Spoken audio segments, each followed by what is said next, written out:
Hello guys, welcome to 5th generation and welcome to another unboxing and testing. Shoutout natin Sir Tim. Meron tayo dito ang PX4 Storm Airgun, CO2 Airgun Pistol by Merx. Airgun Pistol, Beretta PX4 Storm. Ito yung magazine niya na kabilaan, pwedeng bulitas, pwede ring LED. Ito yung bala, 177, this is LED. Pointed. Ayan. Pwede rin siya bulitas 4.5mm. Ito bulitas. Tapos sa hangin niya CO2. Good for 60 shots yung isang ganito. Ayan. Beretta PX4 Storm. Meron siya decapper. Meron siyang lagayan ng accessories. Yung sight. Single and double action.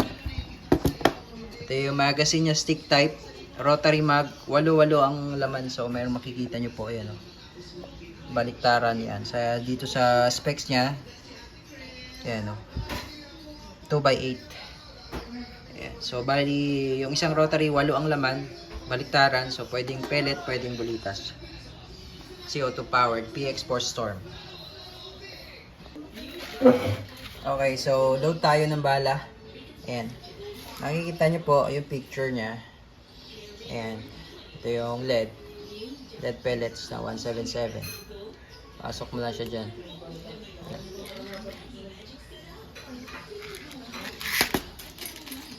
Ay, ikot nyo lang po.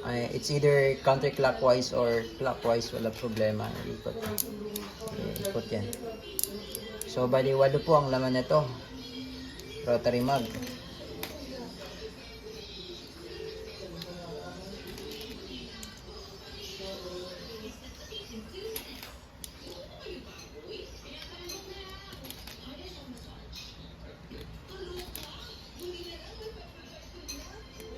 Ayan. So, pwede rin namang puro pellets. So, nakadepende sa user kung pellets parehas ang lalagay. Or, ito, bulitas. Ito yung bulitas. Ayan. May magnet po yan eh. May magnet yan.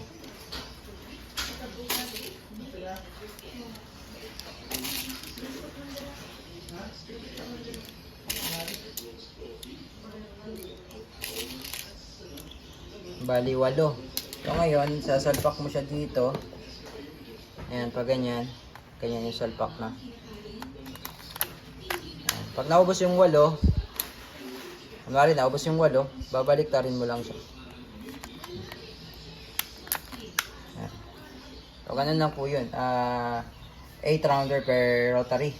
Tapos, andito naman po yung pinaka lagayan ng CO2. So, ayan, bago nyo siya lagyan ng CO2, makikita nyo po, ayan, open, tapos power. So, lagay lang natin siya sa open. Iikot natin. Open. Ayan. Open. Lagyan natin ng konting silicone oil. Load. Tapos, itong wheel, iikot po natin yan. Ang ikot niyan ay pag ganon, papunta sa left. So that's clockwise. Ayan.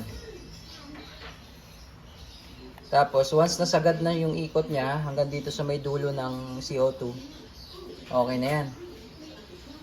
Tapos lagay natin ibabalik natin. Lagay natin sa power. Power position. So, huwag nyo siyang higpitan masyado kasi pag hinigpitan nyo masyado, mangyayari masikip, mahigpit, no? Tamang higpit lang yan. Ayan. Yung dito, huwag nyo siyang higpitan masyado. Tamang nakasampa lang siya dito sa CO2. Balik lang natin yung mag base. Ayan.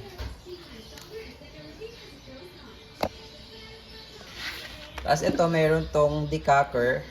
So pag ito katulad nito naka-safe siya. Naka-safe siya, no.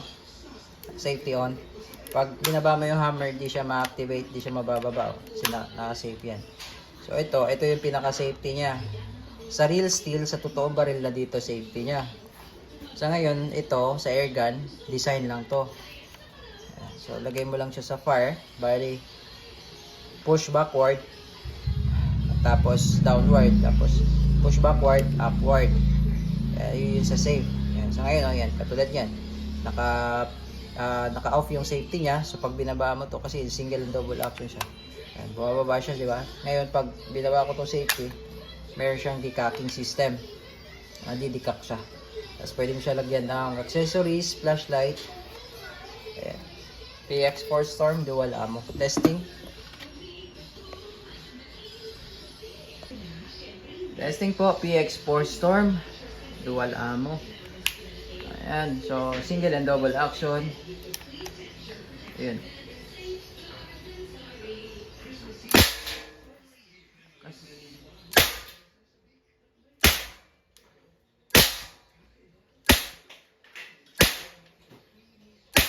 Bulitas ata yun. Lagyan natin. Okay, bulitas yun. Oo, ay hindi. Pellets pala yun, yung LED, yung 177. Okay, ito bulitas naman.